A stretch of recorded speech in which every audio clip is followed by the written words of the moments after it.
Байцааны бүхний төргийн нав нямэр гэдэг би та бүхэнд IT технологи буюу одоо энэ зүйлсийн интернет технологийн одоогийн байдлаар Монголд цорын ганц байгаа нээлттэй мононет платформыг танилцуулах гэж байна.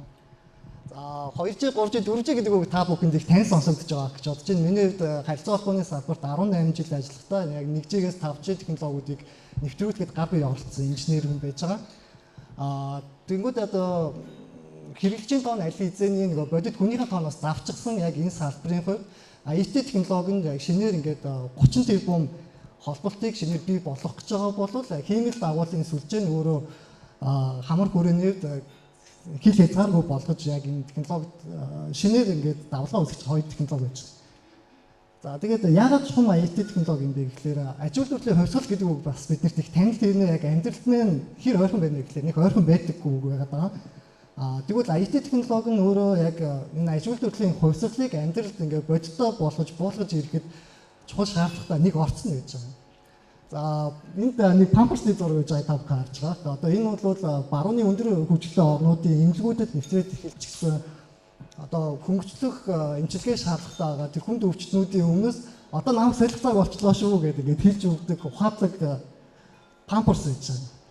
Яг энэ технологи дээр тулгуурлаад хийгдчихсэн. Тэгээд үүгээр би юу хэлэх гээд байгаа юм бэ гэхээр энэ технологи нь өөрөө зөвхөн аж үйлдвэрлэлийн хувьсгал гэхээс илүү ойрын хугацаанд бол ерөөсө бидний амьдралын бүх их хэрэгцээ рүү нэвтэрч ороод яг бидний амьдралын нэг хэсэг болох юм шүү гэдгийг энэ чигээр би харуулах хүссэн. За энд нэг статистик тоо үзэл байж байгаа. Ер нь бол нэг бодит хүнд цаана 10 ширхэг ингээ ухаалаг тоног төхөөрөмж огногдох юм байна гэдэг энэ чиг хандлага явж байгаа. Тэгэхээр IT гэдгийг бас бид нэр маш олон үнээр харж боловч яг манай харж байгаа үнцэг бол энэ бол дахид шинээр ингээд маш их хэмжээний холболт үүсгэх юм байна гэдэг үнцгийг бид нэр харж байгаа. Тэгээд яг бодитоор ингээд IT төслийг ингээд хэрэгжүүлээд ажиллаад эхлэнгүүд биднэрт нөгөө бэлэн байгаа гар утасны сүлжээ нь бас тийм их тохиромжтой байж чаддаггүй. Яг тэгэхээр энд мэн тийм тусгай онцгой шаардлагууд бас тавигдаад эхэлдэг яг сүлжээнд нь. Одоо жишээлх юм бол зарим нэг төхөөрөмж нь бүр батарейгаа нэг удаа цэнэглэхэд тэр цэнэгээр 10 жилийн турш ингэж ажиллах шаардлага гарч идэв. Тэгэхээр энэ зориулсан тусгай зориултын сүлжээ байгуулах хэрэгтэй байна.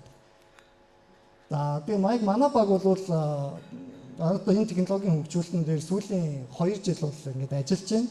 Энэ газрын зураг дээр бас цэнхрээр тодруулсан байгаа аймагуд дээр бол бид нэр өнгөрсөн 9 сараас эхлээд усны болон эрчим хүчний одоо ингээд системүүдийн автоматжуулалтыг бас яг аймагуудад нэвтрүүлээд ингээд эхэлж байна. Тэгээ бидний ойрын зорилго бол Улаанбаатар хот болон 21 аймгийг хамарсан саяны яриад байгаа нэг тусгай зорилттой сүлжээг бол ингээд бий болгомоор байна. Тэгээд цаашдаа бидний бас хараад байгаа технологи юу вэ гэхээр одоо нэг бидний сайн нэг Elon Musk-ийн Starlink-ийн үйлчлэг хийж байгаа. Тэгээ яг энэтэй ижилхэн IT сүлжээнд зориулсан, IT үйлчлэгэнд зориулсан хиймэл дагуулын үйлчлэгийг бид нэр бас нэвтрүүлнэ. Тэгээ үүгээрээ дамжуулаад одоо нөгөө ядчил нэг Монгол улсынхаа нөгөө 70 сая малыг хяналт баталгаажуулалтыг ингээд автоматжуулъя гэсэн зорилготой явж байгаа.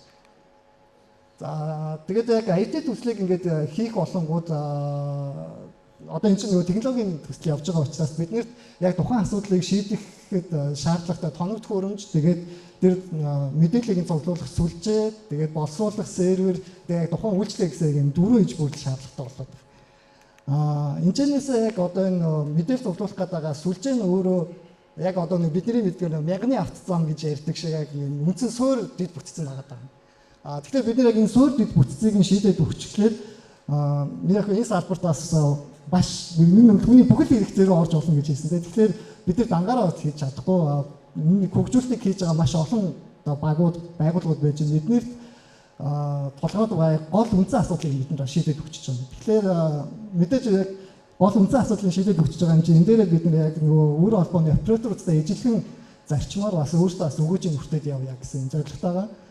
Тэгээ би бас өмнө нь насны дурдаад өнгөрсөн бид нар өөрсдөө тоолрын системийг бол хөгжүүлээд ингээд нэвтрүүлээд эхэлсэн ингээд тэгвэл энүүгээрээ бодоод үзэхэд биднэрт Монгол улсад маань тэгэхээр шинээр ингээ 2 сая холбоотыг бий болох боломж байж байгаа.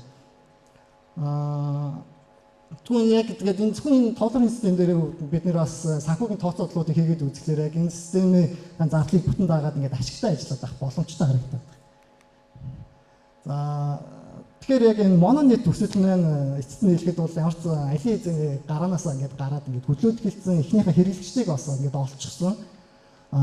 Явж ийн одоо тэгэхээр биднэрт ямар хэрэгцээ байна вэ гэхээр зах зээл дээр маш хурдан одоо нөгөө тэглэлт хийх яг одоохондоо ингээд хоосон байгаа даа яг энэ зах зээл дээр голлох тоглогч нь болоод ингээд байрших хэрэгцээ байгаа тийм. Тэгэхээр хөрөнгө оруулагч та бүхнээс одоо миний үсэг зөөл бол одоо нөгөө жоохон хошин байдлаар хэлэхэд одоо нэг уртлын нэг уулын аманд байгаа нэг шишгийг хаус авчих хэмжээний мөнгөөр хөрөнгө оруулалт хийгээд нэг ирээдүргээ бүр яг ирээдүргээ чиглэсэн энэ том дэд бүтцийн төсөл рүү хөрөнгө оруулалт хийгээд бид нартай хамтарч ажиллаач гэдэг хүсэлтэй байж байгаа. Тийм. За тэгээд та бүхэн бааш баярлалаа.